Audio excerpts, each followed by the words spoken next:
Hello, trading is closed on June 27th, 2018. What a day.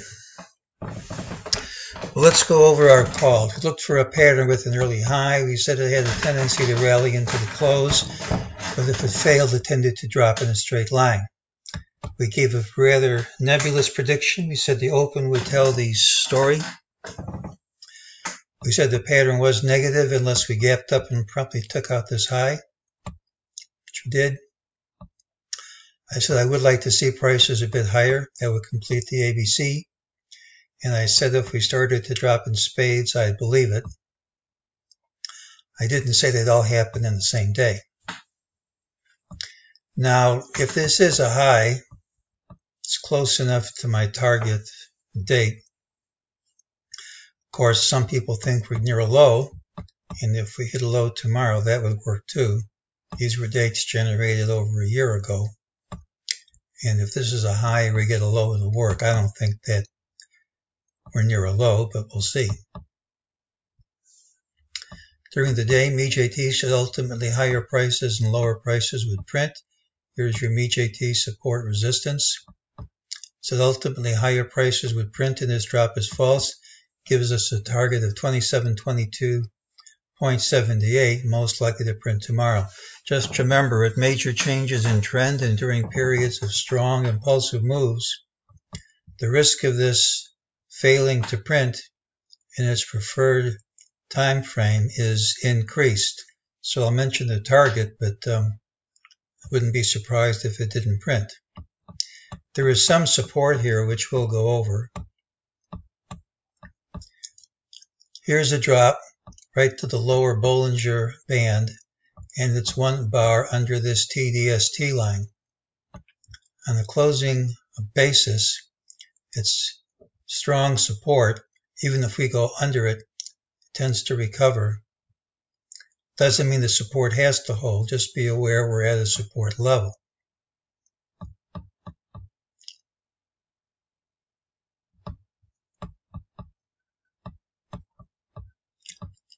This is the way the market's supposed to act, a steep drop when this DeMark stuff works. Remember, the last bar can finish early. It would still make a cleaner picture if we close the week out over 27.34. I don't think that's going to happen.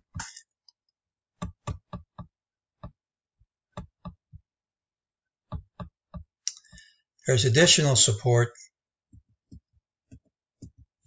from this trend line going back over 2 years. You connect these things and it's right where we stopped today.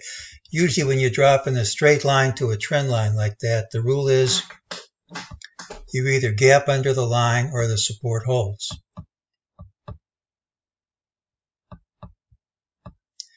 Now we should trade under this line by the same amount we traded over it. It doesn't mean we have to go lower than this because the line's going up.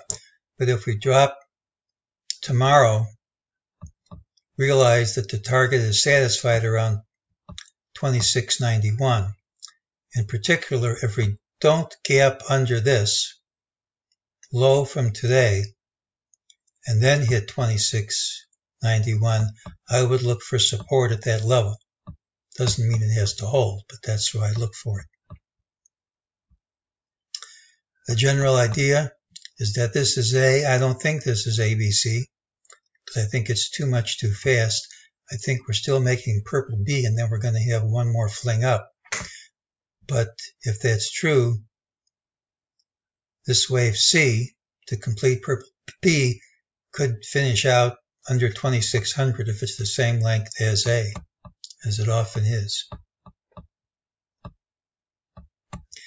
It's pretty tough for me to count this, but if that's B, I think this could be a leading diagonal triangle. This could be ABC with C equal to A, and then we're in an impulsive wave down. Note that this overlaps this, so this can't be counted as 5 waves down being completed because the fourth wave would overlap one. So we're still, if this counts right, we're still in a third wave down. Doesn't mean we have to drop tomorrow. This could be one of three and then ABC. We could rally without killing anything. But it does mean this drop isn't over if the count's right.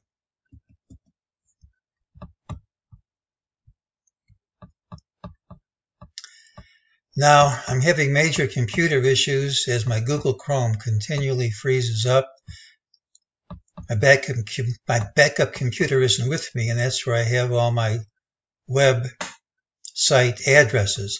I post on quite a few sites and a few chat rooms, and I can't do it because I don't have the addresses. So if someone where I normally post can send me a link for each site, I really appreciate it. And since I can't get into my Google email, I'd appreciate using this email, eyeballs123@yahoo.com. Next week, I'll be able to get the site links from my computer, but I'd appreciate it if I could have them over the next few days. So this is the start of something major on the downside, as I've been saying. It doesn't mean we have to drop tomorrow. There is a higher target, which might not work. There's a date which could represent this as a high, or tomorrow as a low, or could fail altogether. But before this is over, I expect us to be much lower than we are now. And we're probably going well into the 2600s and possibly lower than that, probably reasonably quickly. And that's today's call.